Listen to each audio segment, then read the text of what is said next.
I always tell people I'm always recruitable. I am not loyal to anybody. Exactly. I'm sorry, because I've learned that the hard way. And there was so many times I wanted to quit because I'm like, oh, this is so hard, but I'm like, it's gonna be harder when you ain't got nothing. It's a male-dominated industry, and most of the people you're selling to are men. So when you come looking good and you know your stuff, then they're like, okay, they're way more likely to give you that chance, at least to have that conversation. Sometimes people just choose the popularity and the clout over other things. And the thing that's really scary is that many of those people, because they are around hyper successful people, they have this level of keeping up with the Joneses, but it's like they can't really keep up like that. Yo, so we are here at the Thrive Conference hosted by Black Men in Tech. And as we talk about thriving, realistically, what we've seen is that many people that follow our platform are either interested in finding a way that they can thrive in the tech industry, obviously, but many times those people have come along because they attempted to, at one point, thrive when it comes to being in the entertainment space, whether because you're a creative, you're an artist, an actor, whatever that might be. And one of the questions I get oftentimes from people is, man, is it possible for me to become successful in and outside of a tech career? Some people think you can only do one thing or do the other thing. But listen, y'all, we have an amazing treat for you. The guest that we have today is somebody that has been killing it, really killing it in the tech industry. We're gonna get to that in a second, but also has been able to accomplish some incredible feats outside of her job in tech. As always, make sure y'all give a wonderful round of applause. If you're driving in your car right now, tap your steering wheel so you don't wreck. Give it up for your guest, Aries Williams. Aries, thank you so much for being on Tech is New Black. Oh my gosh, I'm so excited. I feel like this is like, the little popular spot to be. Oh yeah? So, what hey, I mean? you the popular person to interview. I'm excited. Yeah, and I'm very excited. Like, look y'all, she's very decorated. This is an abbreviated bio. she like, y'all know I'm a Marine Corps veteran. It's like if she could wear like all her awards on her chest, she'd be dripped out with all the awards and stuff with everything that she's done, everything she's accomplished. So this is gonna be a lot of fun, but very educational. So look, you ready to jump into it? I'm ready. All right, cool. Y'all ready to jump into it? Y'all ready? Y'all listening? Y'all ready? All right. So look, you are a senior client experience consultant for Software One, big deal of a company. About how much can someone make in your role, and break down exactly what it is that you do? Okay, so. I mean, you can make however much you negotiate at this point. I mean, you know what I mean? Yeah. So I think I would say like a range would be, you could probably make up to 200 and some change. It could go as low as 100 and some change if you don't play your cards right. Basically. Yeah, exactly. But yeah, so basically my role, I used to be an account manager. Yeah. So I was working with clients and, it was tech sales basically. Yeah. But now my focus is more on helping the company grow in the customer care side of sales. Okay. So that you'll have people that are really good at sales, but they're not that great at building relationships or, maintaining that. So like, companies are looking at CSAT scores, and things like that. So when you have your elite clients, can you what just a really CSAT quick, score? Yeah, what is a CSAT score? CSAT, that's basically like your customer satisfaction, right? So they'll send surveys to customers after they've gotten quotes or, done a deal or something and say like, how was your experience, right? So that can range from like a 1 to a 5. You don't want your companies that are spending millions of dollars with you a year saying it's a 1. Because more than likely they're gonna go somewhere else. Yeah. So you have my team, basically we're coming in to help repair that if that's the case, at that point. So it's like, okay, what do we need to do to make this a better experience for this customer? Is it something with orders? Is it something we're not responding in a timely manner? We're not doing, things like that. So just we kind of come in like triage, and put some systems in place and processes in place for it to be a better experience. So. Okay, that makes a lot of sense. So this wasn't even the question I had on here, but you got me curious. So in your position, and obviously I know you transitioned from more of a, like you mentioned, account manager, which is within the tech sales space. But what it is that you do now, like you mentioned, it's more of like within the customer support, customer success side of things. Would someone, just in your recommendation, do you think it would be a more straight pathway for someone to start off within the customer success and customer success manager to move up into a role like yours? Or would you say they would have better luck starting out on the tech sales side of things to eventually move up to a role like yours? I mean, you could do either one. It probably would be smoother if you go straight from any kind of customer care role. You could take that from any role. You could be working at the bank. I used to work at the bank.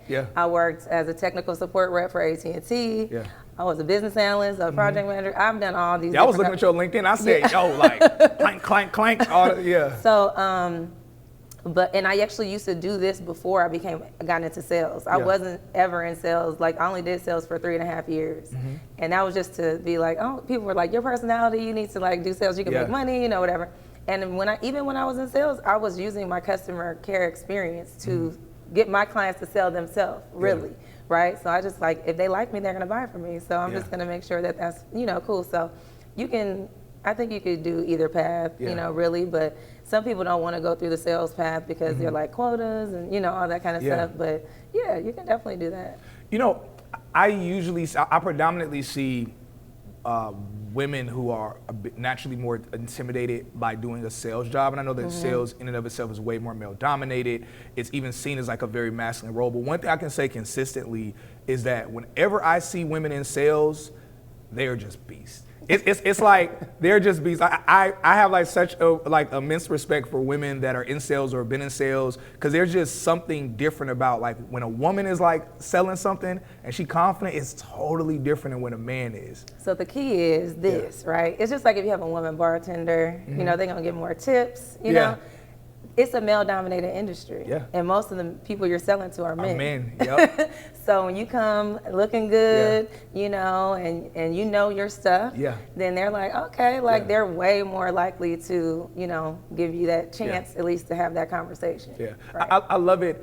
We had Kayla B or Kayla Burks on before. She's pretty popular within the tech sales space. Her and a few others, and it's so beautiful to see women that don't shy away from like your femininity and your beauty, and you leverage that the same way guys might leverage something that within their masculinity. Right. And it's beautiful realizing that you don't have to be masculine or you don't have to be outside of yourself in order to be successful in something. You can always leverage just who you are naturally to find success within it. I think that's so fire. Use your gifts. Yeah. I actually met her at a Sisters in Sales. There's a group called happened. Sisters in Sales in New York. And I hosted one of their events. And so, and there's a lot of women that are killing the game, in sales. So I love that as well. Yeah. Like, I got a couple homeboys that was talking about going up to New York. And said, hey fellas, look, for those of y'all that's single, y'all trying to be around some beautiful women in tech, y'all check out some right. That's all I'm gonna say.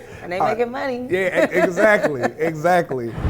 Yo, so for everybody that's interested in what this guest is talking about and you would love a similar career, I suggest you check out Careerist bootcamp. Careerist is a bootcamp that I have been partnered with for well over a year now, and they have helped more people break into tech, I'll be honest, than any other bootcamp that I've personally seen. So look, Careerist is only $500, that's it. But if you use our discount code Cyrus50, you'll get an additional $50 off. So that way all you pay is actually $449. That's it. No additional price later, no extra costs, extra fees. That's it with the price for Course Careers. Now, they're a self-paced bootcamp that you can take and be able to get a variety of different roles in tech. So make sure you check them out. Use our link below in that discount code if you want an additional $50 off, and keep us posted on your journey breaking into tech.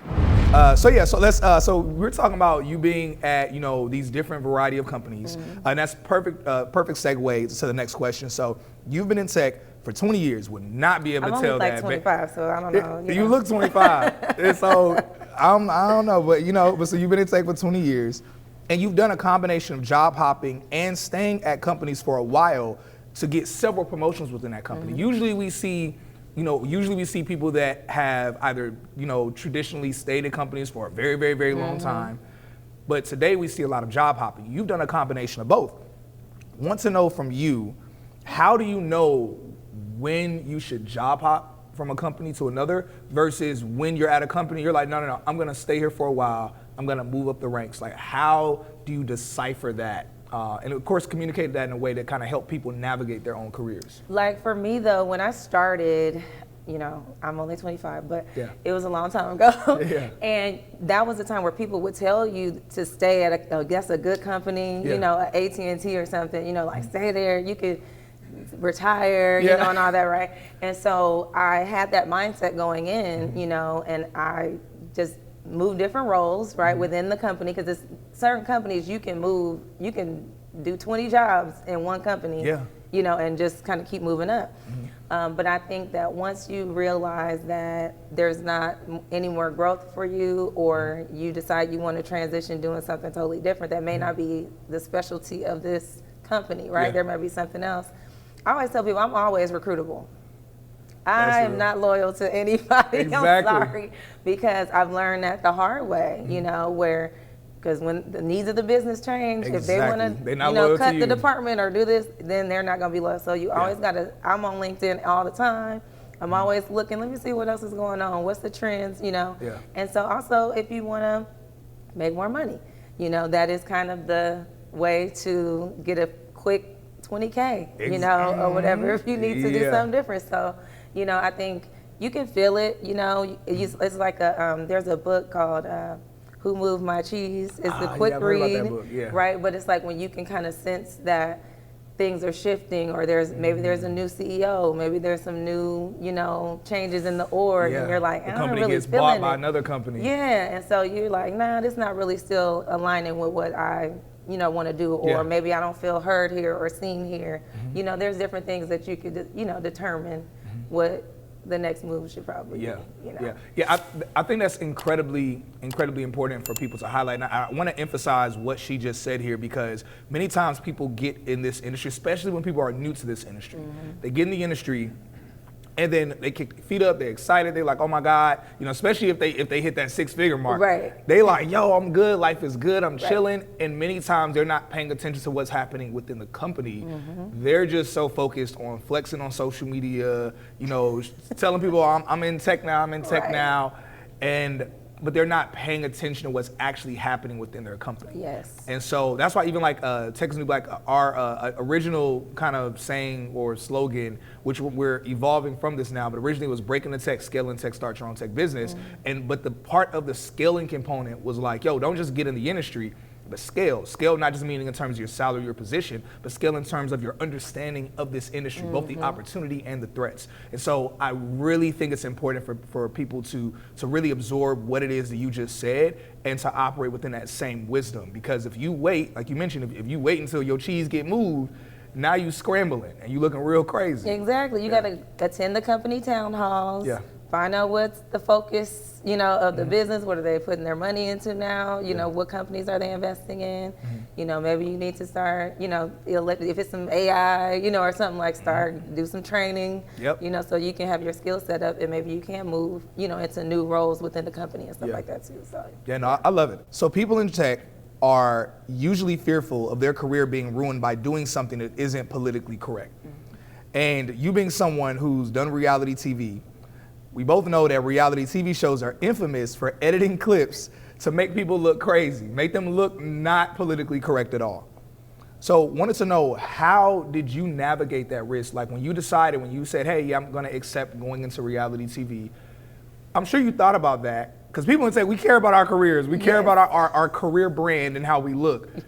So what were your thoughts? Like, I guess really first, why did you accept it?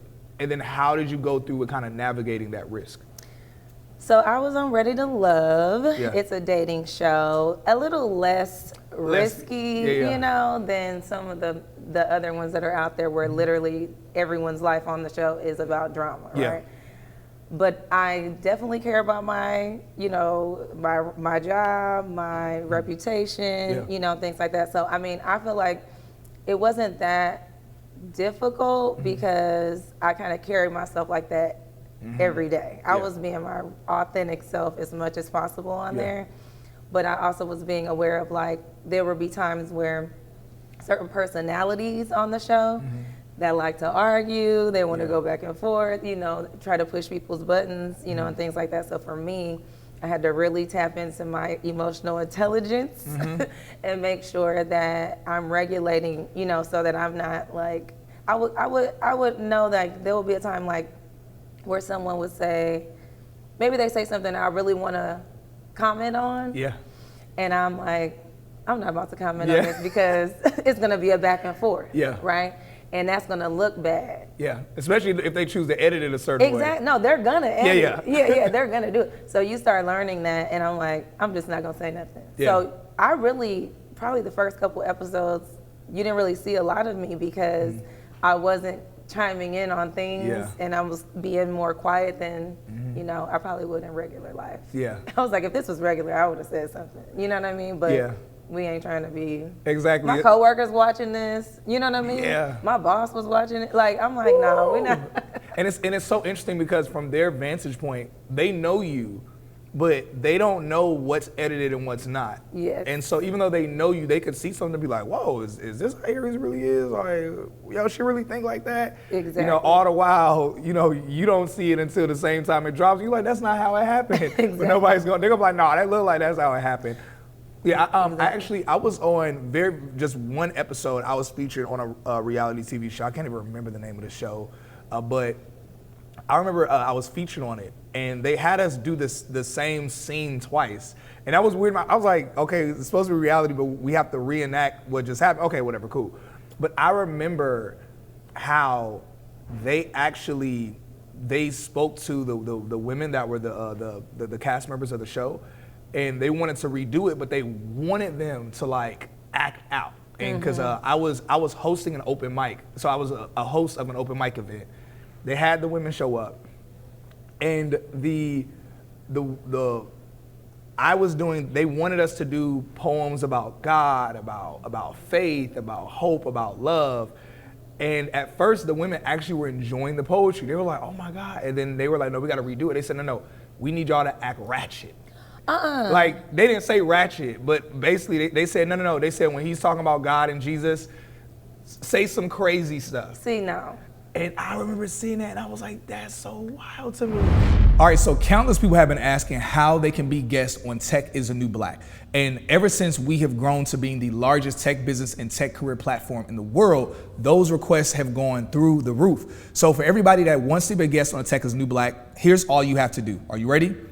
Either head to techisthenewblack.com and fill out the guest request form, or click the link here to where you can go ahead and request to be a guest on our platform. That's it. It's that simple. But to let you know though, we are only looking for guests that are either founders of tech businesses, whether your entire business is tech-based or you have technology within your business that you're leveraging, or we are looking for tech influencers to be on our podcast. People that can show those how to break into tech, scale in tech, get to the tech bag many different ways. When it comes to founders, we want founders that are either hiring or you're looking to reach investors or you're looking to get more brand awareness from being on Tech is the New Black. Make sure you head to our website or click the link in the description so that way you can be a guest on our show, and we'll see you later. No. So what really, and this kind of goes into the next question, still within the same topic, but when we look at the whole idea of Tech is the New Black, it's a double entendre. Part of it is just saying like, yo, tech is the industry everyone should pay attention to, because something being the new black is, you know, is saying that, hey, this is the new cool thing. But the other meaning of Tech is the New Black is to actually represent black people, say, hey, this is what new black is. You know, typically people see black many times as a black being ghetto, it being unprofessional, it being poor. Tech is the new black, or new black is saying, hey, new black is professional, new black is successful, new black is intellectual. This is what new black is. And this is what we represent, and this is what you represent. Yeah. When we look at, not Ready to Love, not the show you were on, but most reality TV shows, do you feel that many times the representation of us on those shows contradicts what we want to actually be seen as a community? 100%. I mean, and that's probably one of the things that had me hesitant to even go on the show, because I'm just like, because you do see those like arguments and there's always like a villain, you know, or whatever. And I'm like, child, I don't want nobody trying to try me on these shows, you know, because that does make, it just feeds into that narrative, the negative narrative, right? It's annoying. Like, I don't really watch a lot of reality TV anymore because it was just so much. I was like, this is like, if people who never seen, you know, really had engagement with black people, they're gonna think this is literally how we are all the time. And I don't think that that's something, especially for like our kids that are coming up. You know, I do a lot with like trying to get girls to get into to tech and choose STEM careers and things like that. And I'm like, you can be cool and be in tech, right? Exactly. Like, that's like literally your whole, you know, what Tech is the New Black is like, you don't have to look ugly or act crazy. You know what I mean? Like, so yeah, it's definitely a bad part of reality, but people watch it. Yeah, they do. So that's why they keep doing it. Yeah. You know, it's entertainment. What's a word of advice that you would give to someone who, let's say someone gets an opportunity to be on a reality TV show, and whether it's one that's like a bit more polished and conservative, like Ready to Love, or if it's something that's like, I'm not gonna name any other shows, but the other ones most people know about. So they come to you as a mentor, and they're like, you know, Aries, like, what's a word of advice? Because I love working in tech. I want to continue working in tech, but I also want to like leverage becoming popular within the reality TV show space because it'll help my brand or a business I have on the side, whatever that is. Yeah. What's some advice that you would give them when it comes to, because one of the things like you mentioned, I met R. Kelly's ex-wife a few years ago, and because her daughter was always in the open mic space, and I met her and got to talk a lot. And she had revealed to me she was on a reality TV show, which most people know about now. At the time, I didn't know. But she told me that the show didn't last long. And she said, yeah, because myself and a lot of the women refused to act out and do certain things. She's like, so because of that, the ratings were low because we didn't produce enough drama.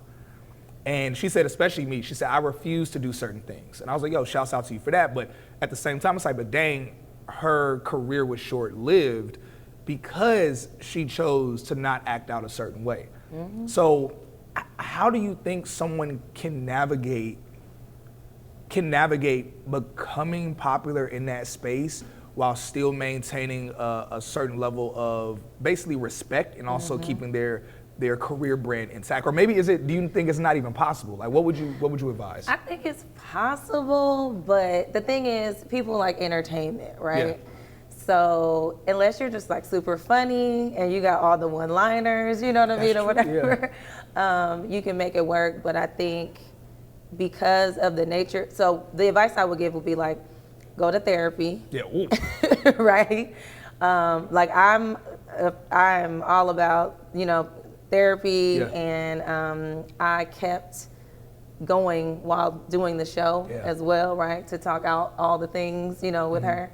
And then because you want to work on your emotional regulation, because they put you in scenarios where maybe y'all haven't eaten all day, and they got liquor up in there, you know, the whole time. So people just live, they trying to right? get you. And then you're like, you know, when you hangry, you're like, okay, don't talk to me. Yeah. You're gonna have attitude, right?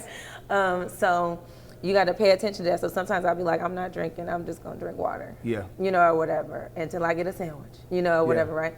So you have to just pay attention to that and know that this is a production. Yeah. They're trying to produce a scene or put you in a scenario. So it's sometimes when I feel like, oh, they're really trying to like kind of create this certain thing. Yeah. If I don't want to do it, I'm not doing it. Yeah. You know what I mean? Or I'm like, nah, I'm not saying that. Yeah. You know, or whatever. Because I know what I want to represent, right? I'm in control of mine there. Nobody else cares about how I present. Yeah. But me, you know, so always remember that part, because otherwise you're going to be, oh, well, they told me to say this. Okay, well, now you look stupid. Yeah. You know what I mean? That's real. So that's on you, you know, and you are responsible for that. So, like, for me, I'm like, when I would hear people say that, because some people use that as an excuse, like when the edited version of something comes out. And there's definitely some editing that's, you're like, okay, that didn't happen at that point. It happened over here, and they moved it, you know, or whatever. Yeah. But, they only can edit what you give. That's true. So regardless of, even if I said that over here, I mean, they could definitely put some stuff together. Yeah, they could try, It could, you know, but aside from that. Yeah. Just don't give them too much for them to work on. So like literally, okay, we're on the show and let's say, you know, we're all dating the same guys, right? So somebody would say something about a guy that I'm dating, right? And I know the camera's gonna come to my face. Like, I know, I'm like, they're gonna, as soon as someone says like, oh, he did this, they're gonna be like, let me see. They're gonna try to see what your reaction. And I'll be like, I will always just be smiling, like, oh, that's cool. You know, that's great. They'd be like, how do you feel about, you know, these guys dating? I'm like, I love it. I think they should date all the girls. Like, y'all should go on all the dates. I go catch me date everybody. So then by the time you come to me, I know that, you know, I'm the person that you want to date. You know what it is? You just too smart for them games.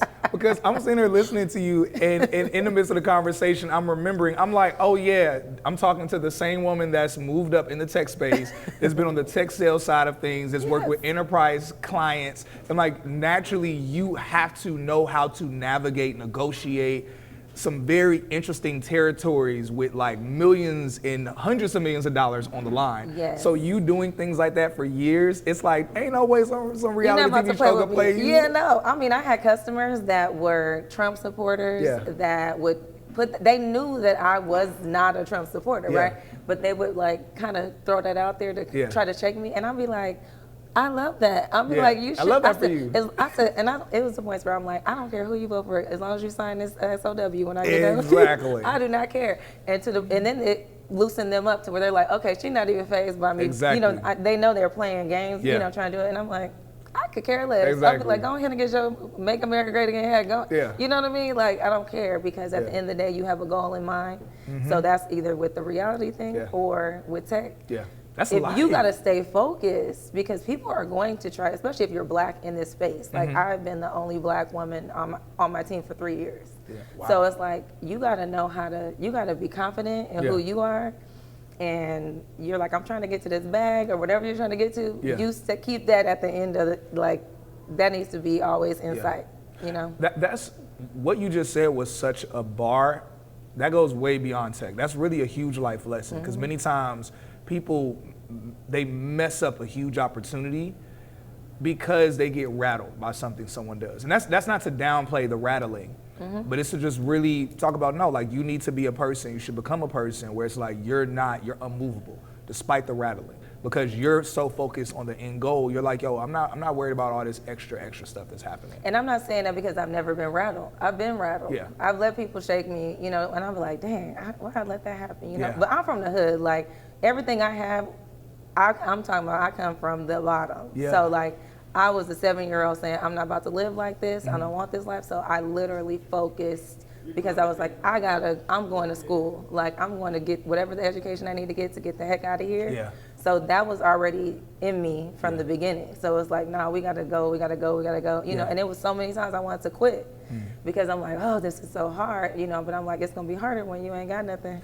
Right? Like, is it gonna be harder to get something or harder to not have nothing? Exactly. So, like, choose your heart. Exactly. Yeah. I love that so much. I love that so much.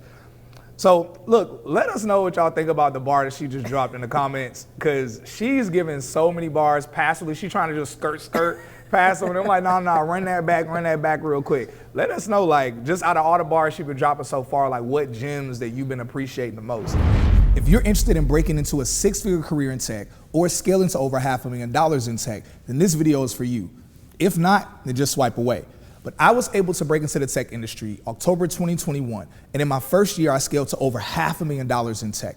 My second year, I was able to gross over $1 million. More importantly, I was able to freely help over 600 people break into 6-figure tech careers as well and scale further in the industry. Now, the number one question I've been getting from people is, how was I able to do this? How was I able to make so much money? How was I able to also help as many people as I've been able to help? Well, aside from doing coaching calls and trying to spend a whole bunch of time helping people individually, I've decided to create the Tech Rich program, where I literally break every single thing down that I've done and what I've been doing to show others how they can break into tech faster or scale to over $500,000 plus within their first few years in the tech industry as well. All you gotta do, click the link in my bio. All the information's there. Check out the description. Message me if you have any other questions, and I'll see you on your journey scaling in tech. So, look, so you've been on Ready to Love, been killing in the tech industry. One question that I have is, pay-wise, do you think on average someone makes more money if they wanted to just full-time do reality TV, or them really focusing on their tech career, their tech brand, and them leveraging in this industry? What do you think is a better route for someone to be in if they had to choose one over the other? Tech. I would never choose reality as a full-time thing. Yeah. I mean, unless you're like Nene Leakes, you know, like one of those, but you're gonna have to be a drama person. Yeah. You know what I mean? Mm-hmm. So they're making big bags, you know, but still, it's consistently, you're gonna make money, you know, in the tech space. You know what I mean? So that's not even like, Yeah. I just had to ask because I knew people were gonna ask like, oh, like which, and you know, what do do you that think? much. So yeah, I know.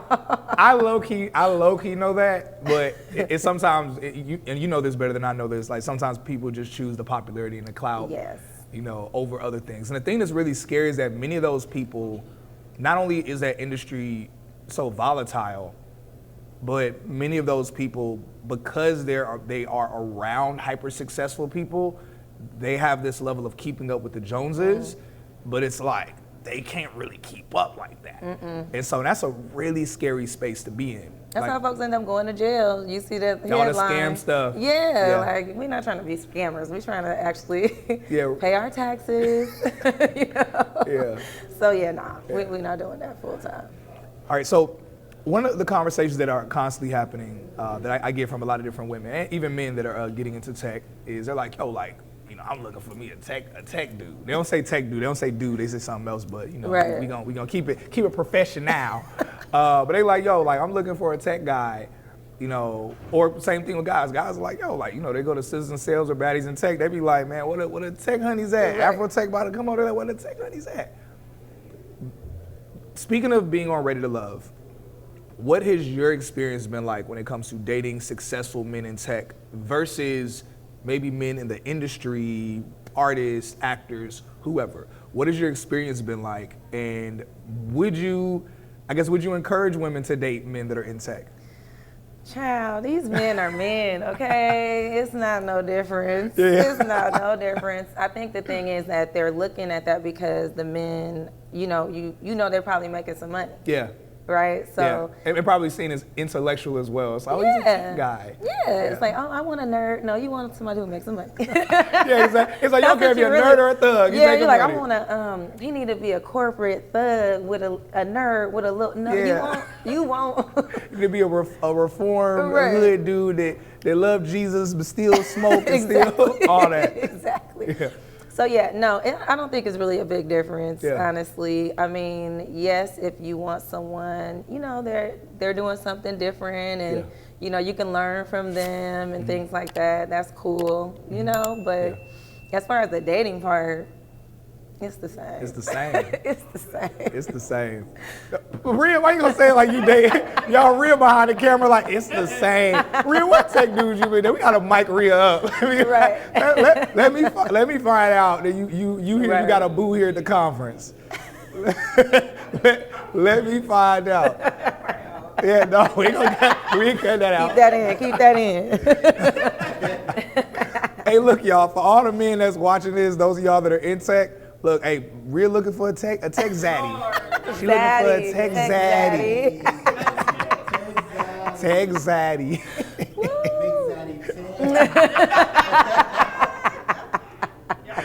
Yo, I'm so dead. Yo, we they got tech groupies out here though. Yeah. Oh yeah, it's some tech groupies. What? Because shoot, guys be groupies too though. Oh, of course. Of course. But you know, because of what you said, like, you know, them like, oh, we gonna go to the conference because like it's gonna be some, you know what I mean? So I get it. I have a homegirl. I have a homegirl who she is and there are a lot of women like this. I've realized this now. But she was probably the first woman that I learned was like this. She's like an expert at spotting guys that have money. And like she would like look at like, you know, simple things like a watch. Be like, oh, you got a Rolex, got this, okay.